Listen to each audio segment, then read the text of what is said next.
All right, so let's go ahead and make this campaign. So there's a couple rules I want to cover. So first of all, we're going to be setting a budget that we're comfortable with this new campaign. I suggest at least $50 a day. These are your best keywords, so it's worth at least going a little bit higher.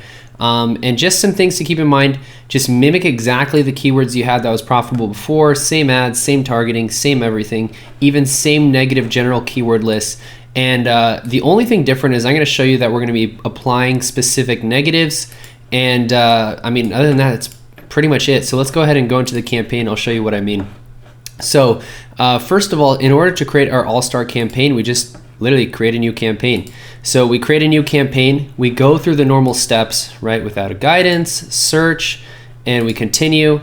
And then we go through all of this, just how I've already shown you before, same targeting, same everything. Make sure that you actually want to do manual CPC. So you're gonna go through all of this, save and continue, and then you're gonna have those ad groups and you're gonna add in those new keywords. Now, better than just repeating what I've already shown you before, I would actually like to show you. Now, what I wanna show you is what we'll be doing. So these were my best converting keywords right here, which is why we had them in one campaign, and now we're gonna separate it, right, into a new campaign, which is our all-star campaign. However, what we need to make sure that we do is we are going to apply a negative keyword list to our original campaign that we've had running.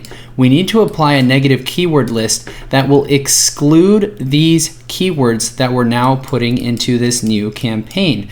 So yes, we have two campaigns, but the negative keyword list is actually going to be very simple. It's simply going to be these words in a phrase match, and that's it. I wanted to show you this so that way it kind of simplifies the process, because truthfully, it's not complicated. You, by watching this video, you could probably just go ahead and do it right now. But I'll go ahead and go through the process in the little nitty bitty details. But now you kind of know high level.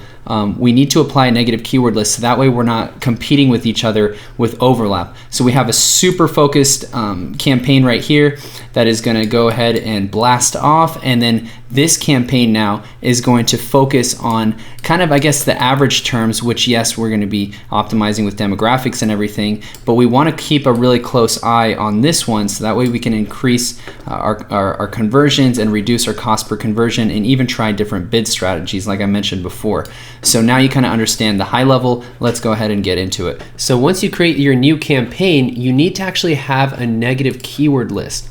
So if we go to negative keyword lists, I'm going to click right here and it'll take me to this. Now I already started building it out because I wanted to give you guys an example.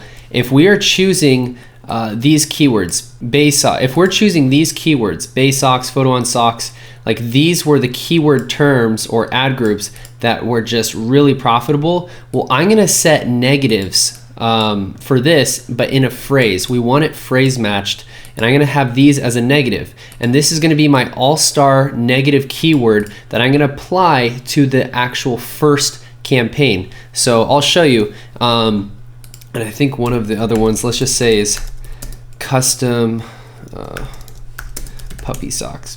So once we have all of this, then I'm going to click save. And now this is the only thing that's different. Right here is our negative keyword list. I want to show you how we're going to apply it.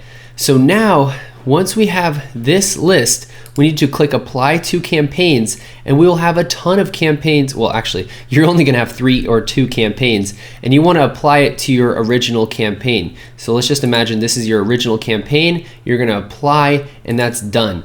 Just be okay with like a 4-hour down period, okay? Like notice like sometimes there's a down period right here. You're gonna make adjustments and then you're gonna go back up, I promise. It's just how it is. So once you go through the steps, just like how I showed you in this video, you do wanna go into your original campaign and just make sure to turn off those that you added in the new campaign. It is rather self-explanatory. I just want to make sure that I kind of go over it. Remember, the only thing that's different is the negative keyword list that we're going to be applying to that first campaign. And I know some people will be asking, well, can I actually already do my demographics and editing that I did previously? And the answer is yes. Like, sure, you can immediately go ahead and edit your demographics, but I just want to say there is really not much of a point to do that, because those were already your most profitable campaigns, right? So it's not really a big deal. You're not really going to be saving much. I mean, I personally don't edit the demographics right off the bat. I actually kind of let it run. I want to get data, and then what I specifically do is I'll go into the settings and I'll switch the bidding strategy. But that's something we're going to be going over into kind of the next module. We'll be switching the bidding strategy. So just kind of trust me on this. Just go through this process. I don't want to make this too long of a video that it needs to be. And yeah, let's just go through this, and I'll see you guys in the next section.